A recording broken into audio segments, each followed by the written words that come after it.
Welcome to California Live Podcast here in San Jose at the Studio B, and we are back with the one and only Mauricio Mejia. Mauricio, Yes. thank you for having us. Yes. Great Yes. studio, Yes. great Thank setup. you. Thank you. I appreciate that. Yeah. No, we put a lot of heart and soul into this. We've come a long way Definitely. from a small little very small studio to now we have four different sets here inside of our new studio. Indeed, So and you have a kitchen. yeah, that's also a set. So even though it's a working kitchen, it's also we're going to utilize it for some kind of cooking segments or other type of product placement segments as well. That's fantastic. Congratulations. Thank you. It's quite unique for me to come to the Silicon Valley with our crew and to see such a nice setup comparing to LA. No one does it here, so I'm happy that you are. Thank you. The first one and the only those one. are the compliments that we want, right? Or those are the acknowledgments, because that's what we're trying to do here in Silicon Valley. Is we're trying to set a standard. You can find these in LA, these types of studios, or you can find them in Miami, New York, but nothing here in the Bay Area. Not even San Francisco has anything like this. So for us, it's we're excited because we have an amazing team, and I think that I'm certain that 2025 is going to be a very successful year for us in creating content. So Absolutely. We're excited. Yeah. Well, it's not just content; it's bringing value to the community. Yes. But rolling back, we've known each other for quite a few years. Yes. And yes. I've gotten to know you more through your book. Yes. I had a privilege and chance to have it from you, to have it signed, Smoke and Mirrors. We've published that episode on our Silicon Valley podcast platform. Now we will be sharing it with our California Live viewers, entrepreneurs, business owners. Why Smoke and Mirrors? Well, going back to the roots of where I started, I grew up in Los Angeles and in the streets of Los Angeles. And for me, I could have gone many directions as a child. I didn't have I didn't have parents that were strict. I grew up with a single mom and a younger sister and a mom that worked. So discipline at home wasn't there. So I was a kid of the streets. I loved, there was no restrictions. And at a young age, I there was a lot of gangs and drugs and influence in the streets that I was growing up in. And then also music was a big thing during that era, late 80s, early 90s.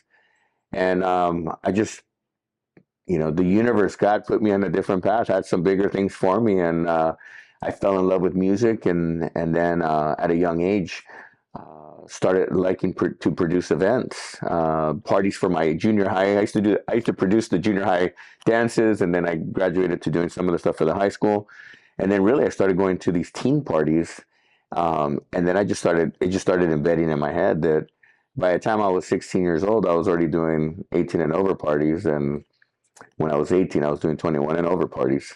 And I ended up moving to the Bay Area, and I write that in my book, Smoke and Mirrors. I talk about my journey from leaving from Los Angeles to the Bay Area, and then dominating the entertainment industry here in the Bay Area.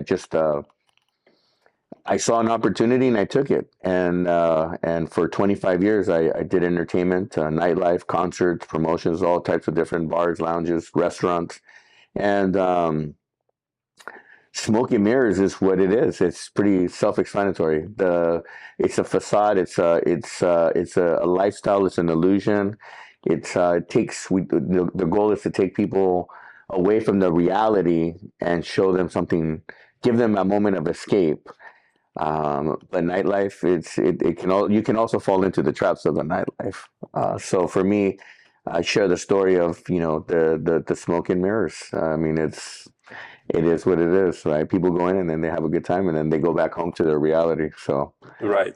When I was reading that, I shared with you. I saw first of all, I saw a film. Yes, yeah, that's the goal. That's the goal. Right. Now, before we get deeper into the story, what was the thing, a person, the moment? What was that substance that took you away from the bad influence of the streets, the drugs and stuff like that, into the good side?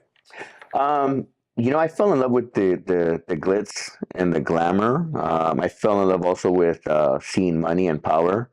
I at a young age, I identified power in the sense that when I saw these people that were doing entertainment, they were calling the shots and everybody was following. And I saw that, I caught that at a very young age. So that was what was exciting to me, was to see, um, like, like that curiosity. I was like, I want to be that guy that's calling the shots, not everybody else that's following. I want to be that guy that's sitting there, and or that person. And you can just see the level of respect that everybody was given. So I felt attracted to that at a very, very young age, and I think because I lacked that attention at home or that discipline, that when I saw that, it was just attractive for me. So that was really the what caught my attention. But I think also too that music at the time, music was just good. It was, the energy was good, and I think that that's really what fueled me. And music, people, dancing, nightlife, something about the nighttime that just makes people, act differently. So Right, right. The release of yes. something that is inside. Hmm. I know that many kids in LA, and your story begins when you were a kid. Yeah. They try to become a musician. They try to become an actor, an actress. Yeah. But you've discovered that business side of things. That the Yes. parties is where the deals are That's done right. quite often. Yes. What was that moment that you've decided not to become a musician, not become an actor, when you were all around, surrounded by that stuff? That's a great question, and I have a perfect answer. I don't have the patience. Right. I don't have the patience to sit in a studio and do the same thing over and over to try to get it perfect.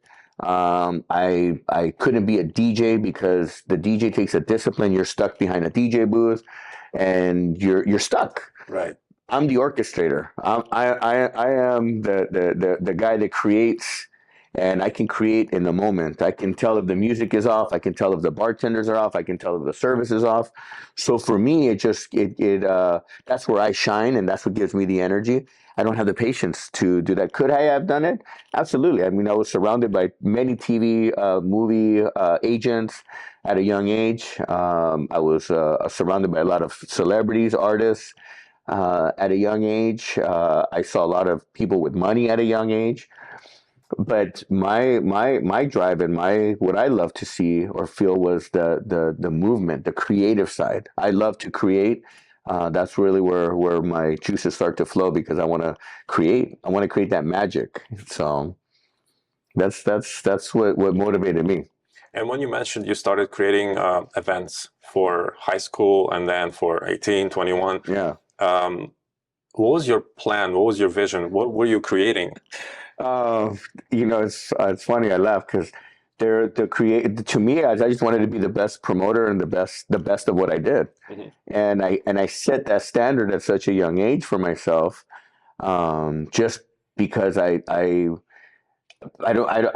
really don't. It must have been an inner talent, a talent that God's given me. It's just, I wanted to be the best, and my goal during that time is I want to be the biggest concert promoter. I want to be the biggest nightclub owner. I want to be the biggest everything. I want to be a millionaire at a young age. I wanted to have the coolest car. I mean, at a young age, I was already thinking of Lamborghinis, Ferraris. I was already exposed to certain things that just created that ignition inside, that fire inside of me, that made me want those things in life. But yeah, and I've accomplished them. So Right, and you do mention those details in your book. What does a promoter, because you mentioned you wanted to be the best promoter you can be. What does the promoter do? What does it entail? So there's different levels. There's street promoters, people that are going out in their back, because there was no social media back in the day. So in order to get the word out, you had to actually go to the malls, or you had to go to other nightclubs at night and plaster all the parking lots. It was like almost like a paper route. You have to go throw papers to get the news out. Right. TV and radio were so expensive back then, so we had to do guerrilla marketing. So So that's how it started. I became a promoter for a few Hollywood promoters at a young age because they saw, oh, look at this young kid. We'll give him a couple $100 because they didn't want to go out and do all the grunt work. Right. And for me, the grunt work was actually exciting because I'm walking around with flyers and I get to talk to people. I had I was never shy, and it was a way for me to break the ice with women. Actually, it was like, hey, ladies, come check out my party. Like it was an easy approach, and it was easy. Right. So for me, that was part of like the drive, because the more that I got to get out, the more people I got to meet. And every night was a different night, and every night I got to meet different people. So that's one level of promotions. And then when you start to graduate, once you become a producer or you're working with a group of guys or a group of people, you get to start inputting your ideas on what you think works and what doesn't. I mean, from the design of a flyer or marketing piece to even the vibe of the parties. I mean, and that was what was the beauty, is that at a young age, I got exposed to being in some of the hottest nightclubs in LA, in Hollywood at the time, that I got to see what works and what didn't work. And everything that worked was instilled in me, that when I did it, I wanted to do it better than what somebody else is doing. So I always raised the standard or raised the bar for myself, because I wanted to do the best of the best. I always wanted to do things on the high end. Never wanted to do things and there's different levels too. There's different levels of entertainment.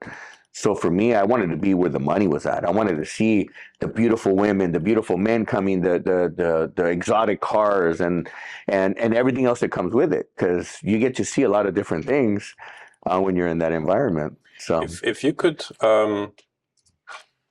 briefly share a few elements which you would say worked back then in promotion, whether it's a design or it's some secrets in organization, yeah. And now, what changed? So back then, there was more conversations. It was more teamwork. Everybody was giving their input. One of the things that I learned separate from everybody, what I saw from the mistakes, was I hated clutter. Marketing pieces with so much information, you're just like, fuck, I like, where do you start? Right. It was, to me, it was who the presenter is, the name of the event, location, date, time, and the DJs, and then who's hosting it, right? But some of these promotions, they were putting drink specials and all kinds of they're trying to sell so much. So that was something that I gathered, and as I started to design my brands or my parties, I like them clean. Perfect example. One of our teammates, Tyler, is the one that designed this.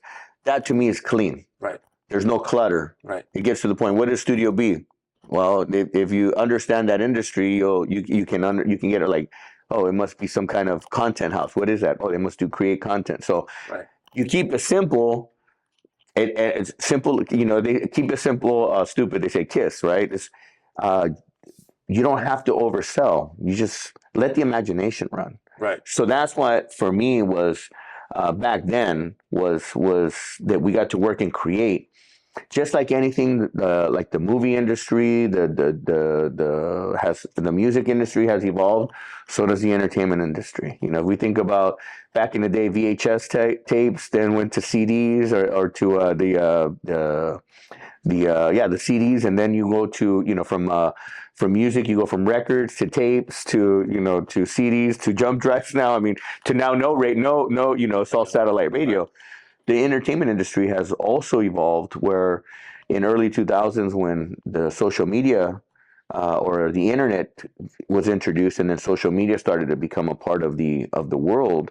I mean, we go back to MySpace. I mean, MySpace was kind of one of those, one of the first social medias. Even actually before that, AOL was, used to go in the chat rooms and try to spread the word of the things you were doing. As that got more integrated with nightlife, and people started becoming more accustomed to that, we started to get these influencers. We were influencers, but in a different way. We can go hand-to-hand combat.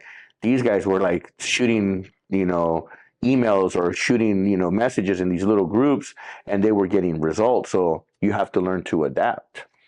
So I think that's really what the differences between back then and where we're at today, and it continues to evolve. I mean, today the industry, I love my industry. It's always going to be a part of my DNA, but I would never go back into it the way that I was fully immersed in the past, just because I've been there, done that, and I just have bigger things that I want to do in my life today. Right. So, you've mentioned multiple very interesting details, moments, beginning with the Studio B. And the first question which comes to my mind, where's Studio A? So, part of my background, I was a radio, television, and film major, business marketing. That was a double major, San Jose State. And starting at a young age, I wanted to work in radio. Right. So, in the radio industry, or in that world, Studio A is where the jock is at, the on-air personality is at, and that's where the controls are at. Right. Studio B has always been where the DJ and the guy that creates the magic has been. So it's kind of like the stepchild to the whole. But really, Studio B is where the cool people are at. So you don't want to be in Studio A, you want to be in Studio B, because that's where the fun stuff happens. Just like there was always records, there was always the side A, and then if you wanted to have the remix, you go to side B, because that's where the cool stuff was at. But anyway, so that's where Studio B in my mind came about. I've always wanted to have a Studio B. And when we got together over a year ago, we were thinking, what do we name this thing? And it just popped out of my mouth. I like Studio B, and it just kind of grew, and it grew. And then we added the content house, right? That's, instead of being what everybody else, content creators, this and that, we are truly a content house. We are here to create, and it sounds cool. It does. It sounds cool. It feels cool. Let's make sure that you guys check Studio B on your social media. Yeah, please. You've mentioned again many details which tell me that you're not just a creative person per se, but you are really good at sales, marketing, combination of both, which is rare because some people are just fully in marketing. Some people are great at sales. Yeah. Where did you get the knowledge, that motivation, inspiration, and how did you, most importantly, got rid of that fear of selling? Because a lot of people have that fear. Yeah. I think at a young age, seeing success at a young age built that confidence, that inner confidence. And then at the same time, it's like practice, right? You got to practice it. You just can't go out every once in a while and try to do sales or try to do promotions. You have to be consistent with anything that you do in life. So if I wanted to be the best promoter, I had to be consistent. I had to always come up with new ideas. And trust me, I had a lot of ideas that failed. I had a lot of things that, I've made a lot of mistakes along the way. And along the way, those mistakes taught me what not to do again, and then what to do the right way. Or I got to see, you gotta keep track of those things. You gotta keep track of your wins and your losses too. That way you can kind of, you don't want to go too heavy on, well, you always want more wins than losses, but right. You got to keep that balance. But yeah, it's consistency. Consistency is always going to win. Who would you say were, or maybe still are, your mentors in this domain?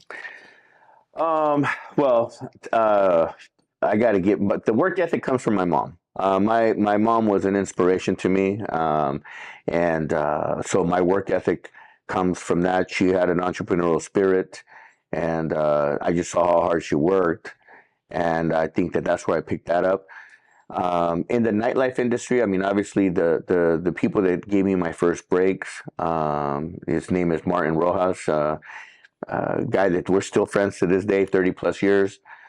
He was actually one that embraced me and showed me the door, or opened the door for me. And once I got in, it was up to me to take advantage of the opportunity, right?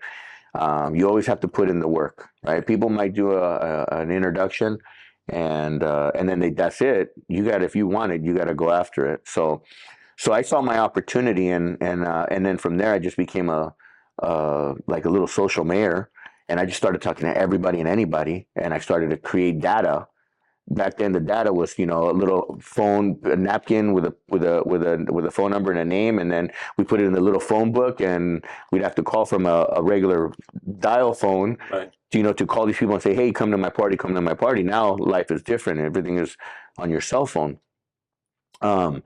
But truly, where I got my biggest breaks were here in the Bay Area. My first break in San Francisco was at a nightclub called City Nights. I got to become friends with he was the vice president of entertainment. His name is Ray Bobbitt. And then the CEO, president of the company was, Jesus, I can't even think of his name. Britt Hahn was his name. And Britt and Ray gave me my first break in San Francisco. And during that time while I was in San Francisco, I had got accepted to both San Francisco State and San Jose State. But San Jose was calling my name. It reminded me of LA. And I got the opportunity to work with, today he's known as the godfather of nightlife, was Harry Evans. Harry Evans owned and operated every single nightclub in the South Bay. And I got to become his right hand, and I got to learn the business. And that's really where I really started my growth. And that was in 1996, 97, where I just really I fully immersed into the nightlife industry. And I got to, I had someone that backed me, had an open checkbook, and let me run with ideas. And then the rest was history. But Harry Evans, till this day, he's still alive, and I talk to him on a regular basis. He's 86 years old, wow. And he still wants to do nightclubs. I'm like, this guy never stops. It's in our blood. But yeah, he was my biggest mentor in this industry. And then of course I've had other great people. Former CEO of Live Nation, Jason Garner, was a mentor of mine. Manuel Moran, who's a vice president over at Live Nation. I've had some great people that have come within proximity and have guided me to experience the successes that I've had at an early age. We've known that in LA, the industry, whether it's film, TV, that type of entertainment, or the nightlife, this entertainment, is quite different from the Bay Area, from the North California. Oh, yeah. How would you describe the difference? Because you've known it from within. Yeah. And how did it change? Well, LA is the second largest city in the United States. New York, Los Angeles. Then you can go either Chicago. Then there's Texas, Miami, and then the Bay Area, San Francisco. Right. It's different because the people in the Bay Area are different than the people in Los Angeles. There's just different there's much more different demographics, diverse, though that San Francisco is also diverse, but they're smaller population. And San Francisco historically has always mirrored what New York has done, like the deep house music, the underground scene, the Studio 54 era. Los Angeles has wanted to just kind of created its own atmosphere because of Hollywood as well. Right. So for me, in my opinion, is that what I learned in LA, everybody else was also craving for a little bit of this. Mm-hmm. So when I came up to the Bay Area, there was the people didn't understand that different vibe. So when I brought that flavor, it's like, ooh, everyone was curious. And once you start to sprinkle it and you start giving them a taste of it little by little, it becomes contagious. Right. And then they start to gravitate to it, and then they want more, and then more, and then more. And then you're starting to evolve and create this culture. And that's really what I did, because when I moved up to the Bay, I started with the same idea that we had in Los Angeles. Start with the all ages, which is kind of like your 14 to 18-year-olds, right? I mean, you'd be surprised how many kids at that age are going out. Parents, kind of grew up the same way I did, or their parents are just gave them the liberty of going out to these, dances. And then you have your 18 to 25, or 30, and then you have your 21 to 21 plus. So what I did is I started to cultivate the scene at a young age. I started with my all age parties on Sunday, And I used to get 1,500 kids to come to these events. I mean, $20, 1,500 kids. You can imagine. I'm a young kid, and I'm going to university. I'm making more money than probably some of the professors are there. Mm-hmm. And then at the same time, while we're doing the all ages, and they're graduating to the 18 and over because they don't want to hang out with the kids anymore. Then I have the 18 to 25, and then once they get to 21, then I have the 21 plus. So for some of these kids, I got to see them grow up from 14 years old to now 44 years old. So I've got to see them for 30 years. I got to see them develop, and that's really what the business model just kind of worked out for me. That's just how it worked out. You got to start young, and then keep them in the loop, and then eventually they'll either grow up and grow out of it. And to this day, I still see people going to nightclubs. I'm like, wow, you guys are off the. I can't do it anymore. So right, right now that I've noticed, the internet world is filling up or filled already with so many different influencers who are talking about. For men, how to be more confident, how to talk to a woman, all stuff like that. I should start my own channel on that. This is what I'm coming to now. You've been exposed to, with no doubt, to the most beautiful people in LA, because that's the part which attracts all the models, actresses, and the beauty industry. Yeah. Right? How did you build your confidence to talk to them? Because selling a thing or inviting to a party which people would love to go, it's one thing. Yeah. But talking to a lady to the opposite sex, it brings different chemistry. Yeah. How did you manage that? How did you overcome, if you had something to overcome? What is your... I one of the things that at a young age, I just learned that, well, one, I never had a problem. Women have always been attracted to me. There's just something, either it's my charisma, my charm, or I don't know what it is, but it's always they gravitated. And I've never been shy to entertain, or to talk to them. So along the way, I got to learn how to build some of that confidence, right? And little by little, just started to stack, and my confidence got to the point where I don't care what you look like or how you look. I treat everyone equally with the same level of respect. Right. So I could talk to the lady that's, the housekeeping lady, the same way that I'm going to talk to the woman, the beautiful model that just walked in, with respect. Right. And I think that, and with no fear, right? People can sense when your confidence or your fear is, so it's something that it's either a natural talent or something that I've accumulated over the years of being in the industry. So for me, it was, I just had it in me. I had no problem talking to the supermodel or the celebrity and, inviting them to an event, because I was also confident of what I was also providing for them. I knew I was providing a fun, safe environment with excitement, where not only you're the only celebrity, but we got a whole room of other celebrities, or we have a whole room of other people that are in the room that are there for one reason: to have a good time. Right. Well, what I'm hearing is your accomplishment was backing you up, so you had no reason to feel not confident. Right. Yeah. Because I'm accomplished enough, and you're attracting, you're not chasing. That's what. Oof. Yes. Yes. It feels from your. Yes, and thank you for saying that. It's interesting because I'm this year has been the last couple of months have been pretty interesting for me, where I feel that I haven't been attracting, I've been chasing, and it's not in my personality to chase, because I don't chase. I think that what has happened in this year, even though it's been a great year in business and a lot of different opportunities, I fell into a trap of my own, where instead of becoming the person that attracted, I started chasing things. I started chasing a business. I started chasing the success of the business. I was chasing the $1 billion dream. I was chasing the woman that I wanted to have in my life.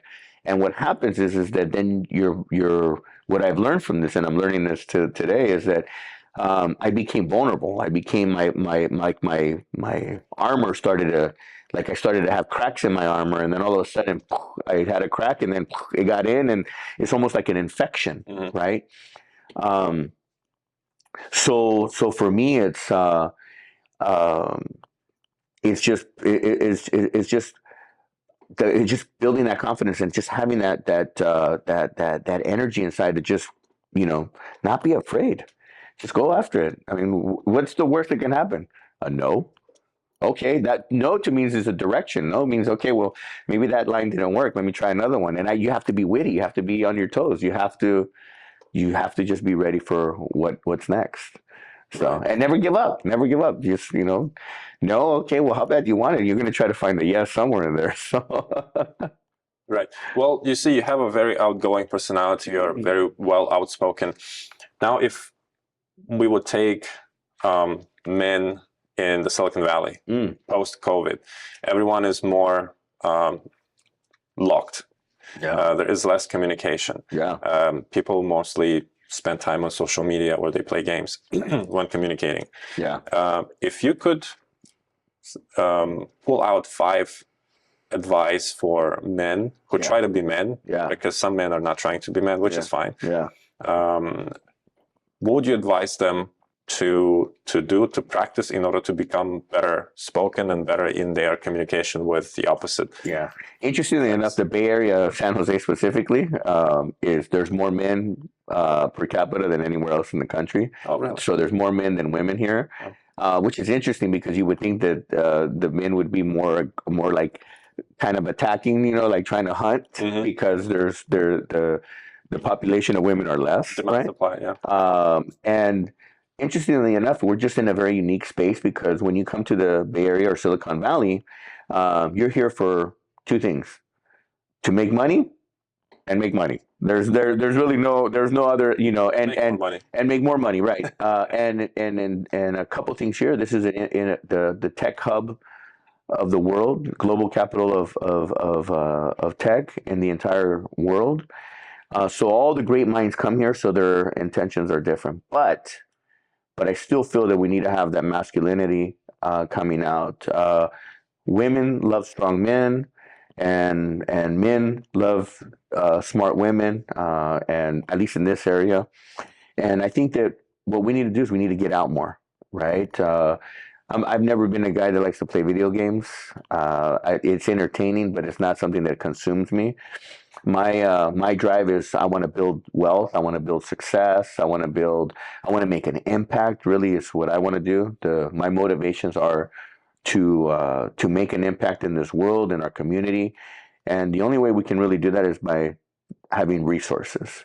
And for me, it's cute, to think of a millionaire.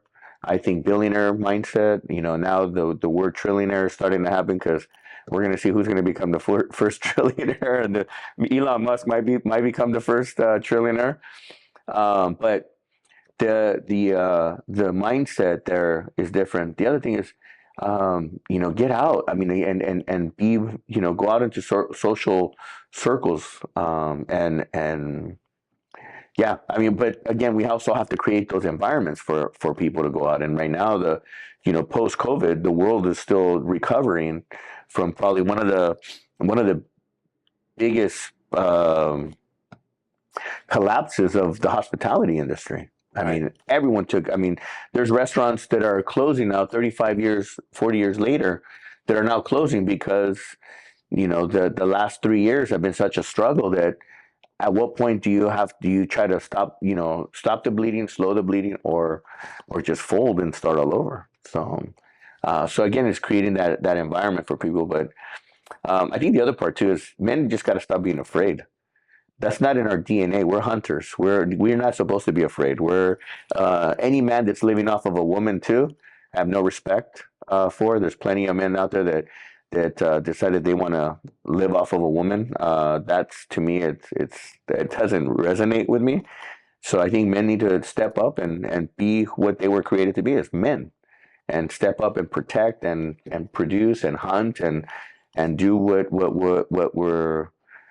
our DNA has done for millions of years. So, what do you suggest men to do per se to build these characteristics? Because when we have everything online, work online, it does somehow weakens probably these things. How would you advise to build that masculinity? What would you? Um, well, again, the world has changed though too, right? So it's not like we can.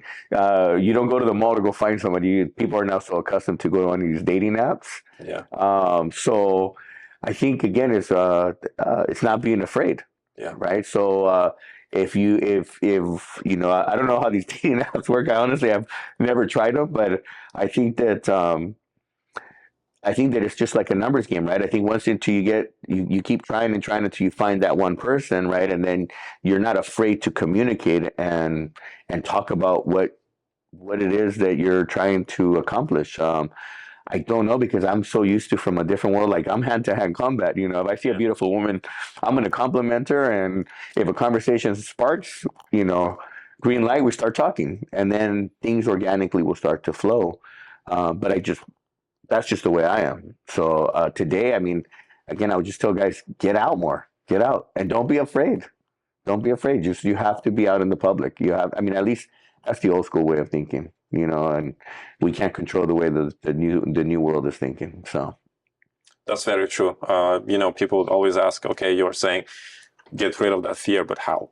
Get out and do what, right? So yeah, well, and that's the thing. So then go to the environments that you want to be. That's the other thing is, if I want to meet someone of quality, then I want to go to a place of quality, right? What does that mean specifically? Well, let me try to give an example here. We'll use a store as an example. If I want to find a quality person, again, there's frugal people. You go to J.C. Penney, right? If you want to like, if you're shopping for quality or different, and you're on a different budget, you go to J.C. Penney. If you're looking for quality and you can afford more, you go to the Nordstroms or the Neiman Marcus's, right?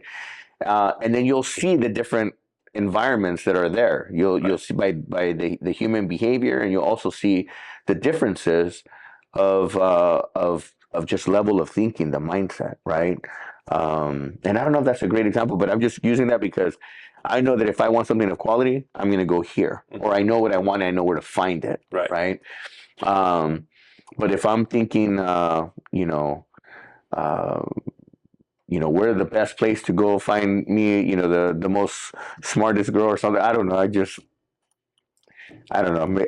It's a tough one. It is tough. Even the libraries aren't even the same anymore. Everything is online now. So I don't know. I think I've been lucky. I've exposed myself to environments that are still allow me to have that social interaction with adults and people of my age in my group that understand the one-on-one approach. So I don't know, these next generations, they're gonna have a tough one. So they're having it right now. That's why I'm asking many questions. The social skills are. I mean, I look at the mannerisms of today's generation, the younger generation. I'm embarrassed. I'm embarrassed for them. Their mannerisms, from their etiquettes, you know, from like even the basics. Good morning, how are you? Thank you, you're welcome. You know, can I please? You know, from their eating habits, the way that they communicate. You know, you go to restaurants these days, and everyone's on their phones instead of communicating. You know, it's like I'm guilty of it too sometimes, but you know, if I'm interested in somebody, I'm gonna focus on somebody. I've seen couples at dinner tables where she's on her phone and he's on her phone, and I'm thinking. So I start creating the movie in my head. I'm like, he's talking to his other chick, and she's talking to her other boyfriend, and she's saying how bored she is, and she's like, I can't wait to be with you. It's like, oh my god, like it's just crazy because they're trapped in these universes that I don't know. It's going to be interesting to see what happens.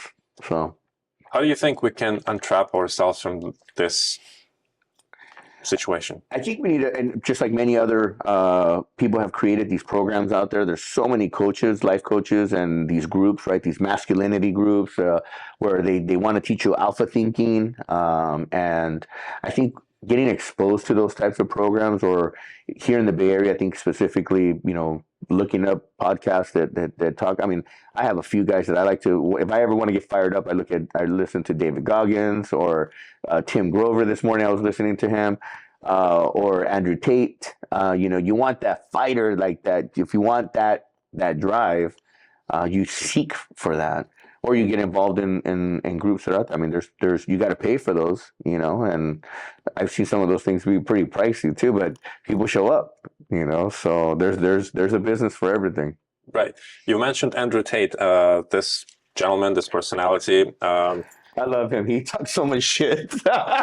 He does. And also, I would say that it's rather true shit than bullshit. Yeah. Oh, he's helping me right now. I mean, I just from the stuff that he talks about, just it reminds me of who I am. Mauricio Mejia. Who are you? What are you? And where did you come from? And it reminds me of the animal, the beast that lives within me, that has gotten me to where I'm at today, by not being afraid. I mean, I have no fear, and I go ahead and I take risks, and I'm okay with that. I'm okay. So Andrew Tate, yeah, one of my favorites. So what were you gonna say? There are controversial opinions in the media world, probably also in the social media world, about Andrew Tate, how real he is, meaning his wealth and what he says, right? Because you can pick up the mic and camera and create a nice studio and smoke and mirrors. It's smoke and mirrors. What is your personal, professional opinion on his personality, on what he delivers? Personality, I love. Whether his personal life doesn't, it's not congruent to what his message is, I don't fucking care. I'm not seeking to be Andrew Tate. I just love what he's saying, and that resonates with me. Because if I can get bits and pieces of that, and it can help fuel where I'm at in my life, and it can fill in some of the gaps, I'll take it. But what I will not do is try. I'm not trying to be Andrew Tate. I'm Mauricio Mejia. I'm going to be my own individual. Now, there's people that are going to try to assimilate or try to be that. But that's just people that have low self-esteem, or they're trying to be something that they're not. But that's just part of their evolution, right? They got to evolve, and eventually they'll find their own identity. Right. So for me, and Andrew's his controversy, whether it's true or not, or is that the gimmick, whatever, I don't know, and I'm not going to waste too much time in fact finding. But what I am going to enjoy is the conversations that he has, and just the amount of the shit that he talks about, and then it just resonates because there's just a lot of things that I'm going through in life, and I'm like, oh, I start laughing. I've been laughing at some of the stuff that he's been saying, because I've been going through a breakup right now, and in my mind I'm just thinking, I'm like, wow, what was I thinking, right? What am I thinking, and how do I get back to myself and become the person that I was prior to getting into a relationship, and be that strong alpha that I've always been. And so I look at him, and I draw bits and pieces from him and many other alphas that are out there, So, but yeah, no, I think it's a great. I think Andrew Tate has got a great message, whether he's congruent. I mean, I did hear something today, like, I can live in Thailand and spend $20 on chicks every day, and I started laughing, because I'm like, well, yeah, your dollar will take you along far places in Thailand, but what do you do in Thailand for business? What kind of lifestyle are you living, or what kind of income are you generating, right? I mean, $100,000 in Thailand makes you probably feel like a millionaire, or $1 million makes you feel like a gajillionaire over there. It has to be relevant to the area. So I don't know. So I know that $1 million here in the Bay Area is like poverty. So well, true. Andrew Tate does bring up a lot of social issues, I would say, especially in between men and women. Yes, and that's why his personality, his talks, they got so much attention and controversial opinions in the media. Yeah, the way he expresses himself about women, I mean, that's probably one. But I think a lot of it that he talks about, I think is pretty on it. I mean, for a man, right? A man that wants to be a man. There's so many social things that are happening in this world right now that, I mean, fuck, everything is confusing right now. It's like, you have to be ultra sensitive or hypersensitive or this to that. You can't say certain things. And the world is also evolving because people are becoming softer. And I think that, and that might be where the world is going, right? All of a sudden, everyone is just going to be one big happy harmony family and blah, blah, blah. Maybe, I don't know. Historically, that has not played out right. To me, the strong live off the weak, And what this does is this creates an area where people start to gather that are strong mindsets, and they start looking to the weak, and then they, back in the days, I love those Viking movies. The stronger tribes went and killed the weaker tribes, and then they collected and robbed and pillaged them, So it's almost a similar concept. We're just in a newer era. Right, and the new generation does bring me some fearful thoughts about the future. Yeah. We are the strongest, the best country in the world, and if we get soft. Well, and it's interesting. I mean, right now in the current situation that we're in, you need the leadership that's heavy hand, right? Even though I don't agree with all of it, but you have to take something and make the best of it than continue in the path that we're on right now and going nowhere, and just we keep feeding that culture that we keep building a softer and softer and softer, and it just keeps expanding. And you never know, those groups might have ulterior motives, why they want to do that, because there's so many theories out there. We can get lost in conspiracy theories, but right. Yeah, no. Going back to Andrew Tate, I think his message is great. I think David Goggins' message is great. I think that there's so many speakers out there that I like. Part of my inspiration was how Joe Rogan does his podcast. I love Joe Rogan's podcast because, and that's what I do for Mauricio Mejia Live. I want to have a version of where we're just having a conversation. We're going to talk about everything and anything, and with real people with real experiences, and just see where the conversation goes. It's the new way that we're not regulated by the FCC. This is everything and anything goes. Right. So, rolling back from Andrew Tate to Mauricio Mejia, you mentioned a few times that you do not want to be anything like him. Mauricio Mejia, you are. Who is Mauricio Mejia now? And the second question to this question would be, what does your brand Mauricio Mejia mean? Great question. Honestly, the first thing that came to my name when you brought up my name and asked me that is, I'm a beast. I am built for business. I'm built for risk. I'm not afraid. And most importantly, I do things with integrity. My word is my word, and I might not be perfect, but at the end of the day, my commitment, my work ethic is impeccable, and I'm not afraid. And I'm not afraid to take risks. Whether in business, I've never been afraid. In my personal life, I've shied away because I've had a lot of personal childhood traumas and stuff like that. And I don't use that as an excuse. I'm identifying those things as I've gotten older now because right. I've seen how it's impacted me in my personal life. Right. But at the end of the day, Mauricio Mejia, the brand, the person, is a person that has strong work ethic, is a person of commitment and consistency. So those are the three things that keep me fueled and going. But there's a lot more. I have faith. I believe in God. I believe in a higher power. I have faith that there's a bigger and better plan for all of us. And then I have big dreams too. I have big dreams, and I'm not afraid to if I don't make the dream in this lifetime, I'll come back the next lifetime. But I'm not afraid, and I don't want to ever be in my deathbed and say, fuck, man, what if? Why didn't I? I don't want to ever live with that. I mean, I don't. Right. So, and that's why I tell people when they ask me, like, what is it you want to say? I want to be a billionaire. I want to be a part of the Billionaires Club. In my mind, I'm already there. I'm just, the financial part hasn't caught up to me yet, but I will be there. Right. I've surrounded myself with enough people of that mindset that I already have that billionaire mindset of how to interact and act and move within those circles. It's just timing and being patient, because that will come, and it comes with hard work, consistency, and integrity.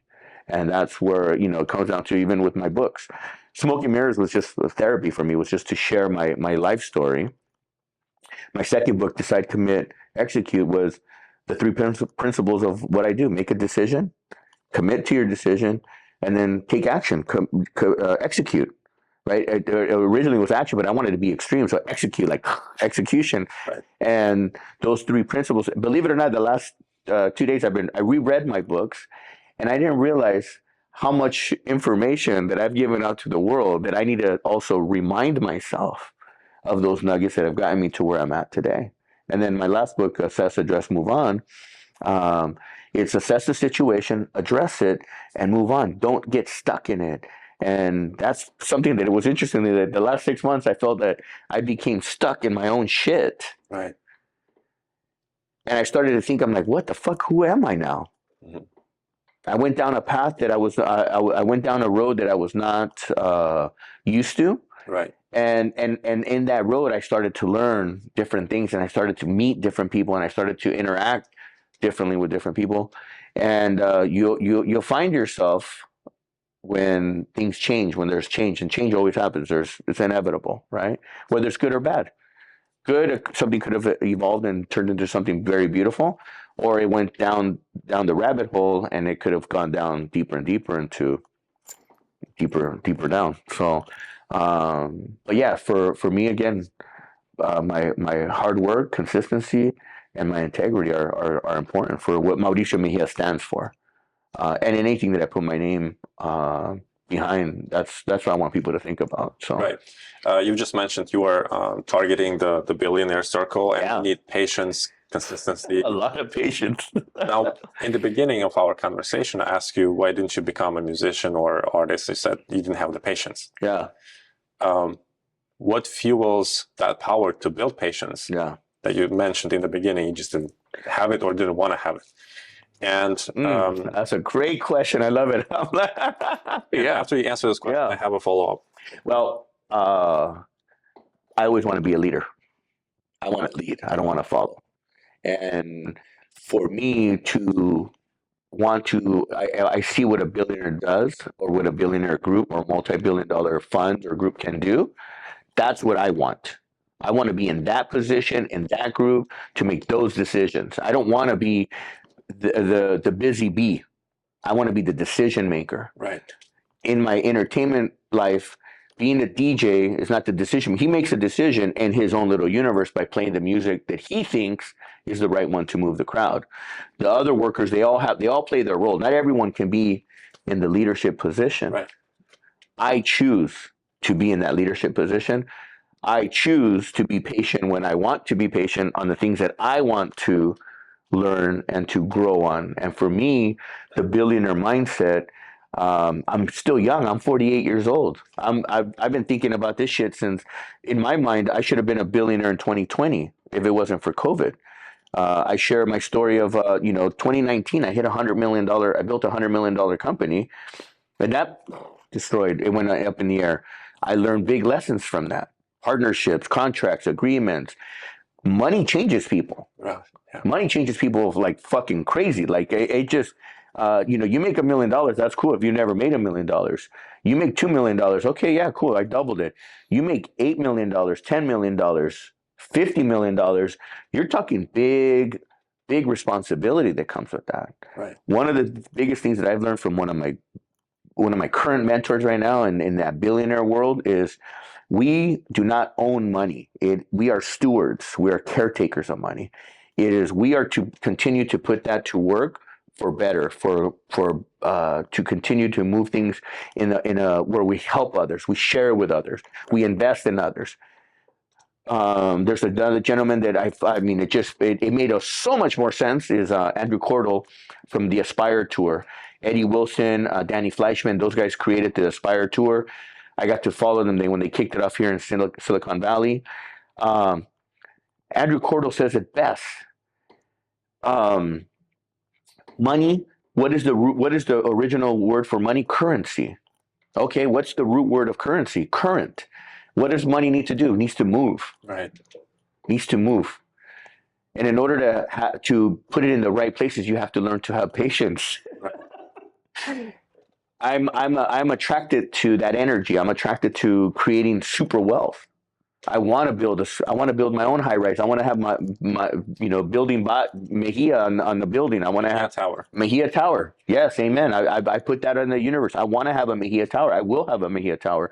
I will get to that point. I'm very in the world, in the universe that I'm in right now. I'm young, considering other some of these billionaires. I mean, you can look at Mark Zuckerberg's a fluke. There's not too many. There's only one Mark Zuckerberg. He got to where he got. There's only one Elon Musk. There's only a few of those people because they were at the right place at the right time at a very young age. I look at myself. I made my first million at 25. I was at the right place at the right time in the universe, the perfect storm. And it wasn't 1 million. It was a multi-million-dollar deal when I opened up my own ultra lounge, and then I started cutting real big deals. I was like, shit. All right, my first deal was a $4 or $5 million deal. I say a million because that was my first $1 million deal. But the life of that thing was amazing. And then to go from that and then doubling and doubling and then losing it all, because we talk about that in my book. I talk about where I went from Ferrari to Ford Focus, and at a young age to have those kind of luxuries. Again, it goes back to money makes people do some weird shit, right? I thought it was forever. So from 15 to 25, 10-year run, all I knew was success. Yeah, little falls and you fall and scrape yourself and little losses, but when you hit that break, you're like, it's like a movie star, right? They've been doing all the bullshit commercials, all the print work and all that, and all of a sudden they get a starting role. Right. Boom. What happens? They either lose their drive or they get more hungry and they want more.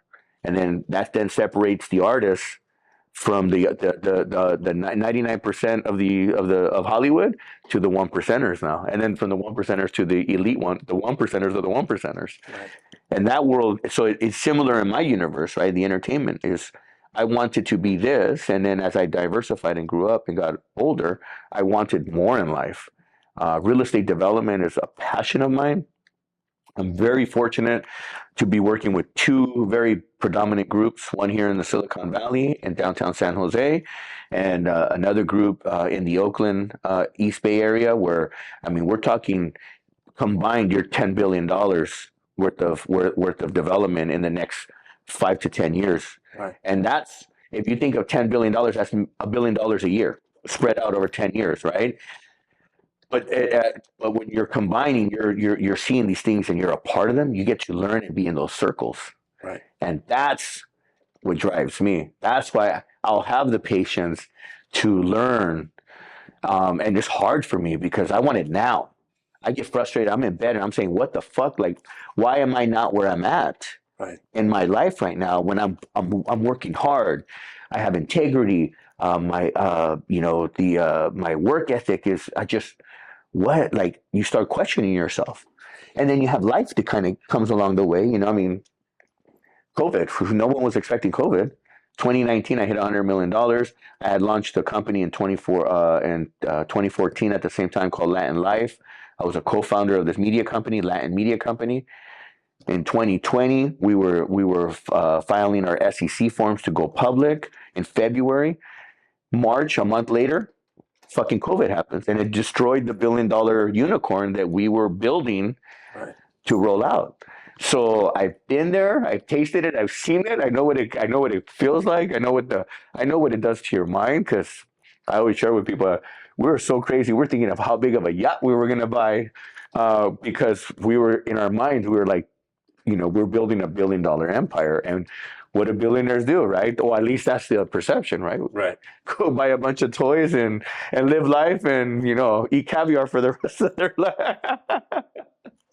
So that's kind of where I see I have the patience for. With gaining the successes that you've gained and then the facing challenges that you faced, losing, building back, stuff like that. Also, that you say you don't have patience, but you can decide to have it. Right. And you've mentioned a few different names which you either consider mentor or you get inspiration, like Andrew Tate. These things, they require discipline. Yeah. When we're listening to someone, it gives us inspiration. It's like a spark. Yes. But what gives you the discipline? Oof. I always say this to people: how bad do you want it? Right? You have to hit the core of a person. How bad do you want to be what you want to be? Whether it's you want to be the best producer of podcasts, you want to be the best producer of a show, the best of whatever. How bad do you want it? How important is that to you? Right now, I'm going through my own personal challenges. How bad do I want to be where I want to be in the next couple of years if I go in with the same mindset that I had this year and the same bullshit that just has happened to me recently, where I feel like I almost buckled in myself when I'm like, what the fuck, Mauricio, you know who you are, you know what you've done, you know where you've been. So the discipline comes from how bad do you want it? What are you willing to sacrifice? Some people that I've seen personally, couples that get married at a young age, they sacrifice their future for today, for now, living in that now, in that moment. And then 20 years later, or 10 years later, or maybe some get lucky and they are married forever, but it had a lot of bumps along the way. Mm-hmm. They sacrificed. How bad did they want a family? Well, they had a family until their kids turned 18 and then out of the house. And then how did that turn out for them? And then they're discovering themselves, like, what the fuck do we do now? Mm-hmm. And I'm looking at myself. I started at a young age. I started backwards. Now, I have children in my life. I have 3 boys, and I love my boys. And, do I have the best relationship with them? No. And there's their reasons for it, but I don't dwell on it. Why? Because I also know from my experience that I grew up without a father, but as I got older and I sought for my father, and I found him, I built an amazing relationship that from 25 to now, 48, I have one of the most amazing relationships with my father today. I've forgiven the past, and I've moved on from the past. I use my own stuff. So for me, it just comes back to how bad do you want it, and what are you willing to sacrifice? I sacrificed the family or the getting married at a young age, and a lot, and even university. On my 4th year of San Jose State, everyone thinks I graduated. I'm like, no, I dropped out on my 4th year. On my year of my graduation, that I was supposed to graduate, I dropped out. I was a double major. I had 1 more year left, but I couldn't take it anymore. I couldn't walk into a fucking class and listen to a professor who walked in like a hot mess. And I'm not, hey, that's just the way, whatever was happening to her on that day, she looked like a hot mess. And I'm thinking, how is this person going to teach me to go to the level that I want to be? Right. What are you going to teach me? Business, I'm already doing business. I'm doing business in the universe that I'm in love with, nightlife. What are you going to teach me? I'm already driving a almost $100,000 car at the time, at a young age. I'm like, I'm living in my own house. I have my own, like, I call it my own frat house. I have my own frat house going on, and what are you going to teach me? So I knew what I wanted at a young age, and then I disciplined myself. I was patient in the things that I want to be patient for. Right. You can't be patient for everything. I mean, fuck. If I want a burger now, I'm going to go get a burger. I'm not going to wait for it. I'm not, or maybe that's about it. But, I know that it takes time for certain things to happen because that's just the law of the universe. I wish I could just say, hey, I want $1 million today. Well, unless I was in a business that was generating millions of dollars on a daily or hourly basis, then it's a different thing. But that just, again, it creates how bad do you want it? I want to be exposed in these circles where billionaire mindset is, and it's not because it's a billionaire mindset, it's because of the environment that they're in. Right. And when you're in those circles, you're learning. Right. If you're who says it best? I think David Goggins said it. If you're the smartest person in the room, fuck, you need new friends. You need to be around other people. That's how you grow. Yeah, because you can't be the only one with all the answers all the time. Not going to happen. That's very true. Not going to happen. Let's get back to smoke and mirrors. Yeah. You have a lot of very powerful to me statements. I think that one of my favorite stories that you were talking about is how you found yourself a mentor for discipline, military story. Yeah. What would you say would be an equivalent of that school today for kids? Well, I mean, it also depends, right? I mean, I think right now for kids, we need to start teaching them financial literacy. We need to start teaching them business. I think they need to become more hungry and looking for how to become innovators instead of employee mindset. And not everybody is built that way, right? Not everyone has that DNA. But I think that if we expose at least part of it, that we'll have enough people that will get interest in learning that versus just following and just going through the process. So for me, at a young age, partly because I felt that I didn't have the discipline. I enrolled myself into the LA County Sheriff's the cadet program when I was a kid, and it was kind of military, kind of the way they treated you. You know, there's discipline. I mean, it's just. Because I didn't have structure, so I didn't know what structure was. I didn't have a dad fucking yelling at me, "Oh, you're coming home late." No, I didn't. My mom was like, "Yeah, just get home whenever you get home. Let me know when you get home." Okay. Fuck. I'm a kid coming home at 2 o'clock in the morning. You know. So it just depends. We have to see what is out there. What kind of what exposures or what things we can be exposed to that can give us that. I mean, there's a lot of programs out there, but if not, we got the education system, or we got to create something. You know, I mean, kids are so savvy now these days. I mean, they're looking up shit on the internet. You know, how to make $1 million. You know, because and there's plenty of videos on that'll tell you how to make $1 million, but you have to do the work too. Right. Everyone thinks that it's overnight success. They don't understand that it takes a lot of time, and that's the problem with this next generation is that they have zero patience. Mm-hmm. Because they think that after they watch the video how to make $1 million, that all they got to do is this, that. Well, there's a whole learning curve and backstory to the story. That's right. And quite often people who are posting these videos not really who are making those millions. No, I you know, luckily I can say that I have, so I can say with confidence that I've been there. Right.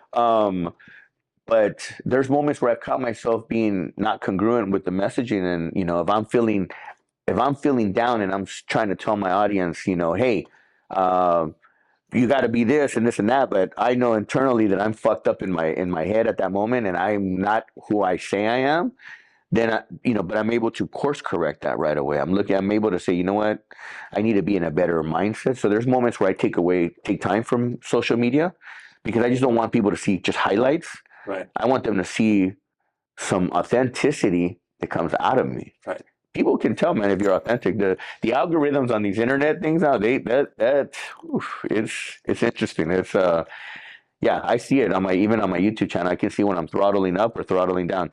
Andy Frisella says that best. He goes, YouTube has an algorithm on the back end that sometimes they're censoring you, sometimes they're not censoring you. It's so up and down because whatever it is, whatever frequency that is picking up on the back end is giving whatever algorithm direction. So. But yeah, no. Very true. Yeah. Well, again, I'd like to invite our viewers to get the book. Yeah, no, thank you. Yeah, it's Smoke and Mirrors. It's available in Amazon. All my books are Decide, Commit, Execute, and Assess, Address, Move On are all available on Amazon. I'm self-published. Hopefully, we will get more episodes with you on each book. Absolutely. That'll be exciting for myself, and I believe. Now, the 2025 is just around the corner. Yes. What would be Mauricio's 5 statements? What is the vision for 2025? Well, 2025 for me is about being hyper-focused. It's about self-healing for me. I'm doing a lot of work on myself. One of my mentors, good friend, Stedman Graham, says it best. In order to lead others, you must learn to lead yourself first. And that comes from a place of love, self-love. We have to learn to love ourselves first, but before we can go learn to love others, right? And give that energy to other people, right? So for me, I need to 2025, and I started the work already, is I need to now dig deep and heal the certain things that have affected me, that have allowed me to not make the right decisions, or the decisions that I've continued to make. So it's kind of like an upgrade to my operating system, right? I have to upgrade my operating system, just like an iPhone. Every year we're upgrading to the next phone or the next operating system. I need to start working on myself so that when I get into those worlds or those circles that I'm in, that I'm also the best and better person of myself in those environments. Can't go with the same thinking into new environments, because it's just a matter of time you'll fuck it up. So, so for me, it's, continue to have strong work ethic, continue to be consistent, continue to be a man of integrity, uh, most importantly, a man of faith, a person of faith. I have a lot of faith, and and as I'm going through more and more, and as I'm growing, I'm becoming more stronger and stronger to that feeling, that emotion, that energy that I feel, and then again, I want to do good. I want to be human. Humanity right now is just screwed up. I mean, the world is upside down. It just feels like it's constantly always upside down, and just we're always trying to course correct, right? We're trying to do good and do better for the world. So hopefully that's enough. That's five things that I wanted to hit on. But well, that's plenty. Yeah. Thank you for the powerful statement. Thank you. I think that manifestation is working. It's very powerful. Thank you for having us. Yes. WOB. Yes. Make sure Thank to you. check Smoke and Mirrors. Yes. Mauricio Mejia Live. Yes. A great podcast. Thank you. Yeah, we're looking forward to having you on our show too, and talking about your journey, because you have an amazing journey, and I think that needs to be highlighted as well. I think that there's not too many people that come with a big dream and then actually make their dream happen. And from what I've learned from you is that you came here with a dream, and you've done the work to get to where you're at, and you still have bigger dreams and bigger places you want to go. So I want to be able to showcase that on our show. So thank you. Yeah. I appreciate it. Yeah. Thanks again. Thank you. Happy 2025. Yes. Successful 2025. It has to be. There's no choice. You have to make it the best year. One of the best years. I think the next 5 years are going to be amazing. So I can't agree more. Thank you, and stay tuned.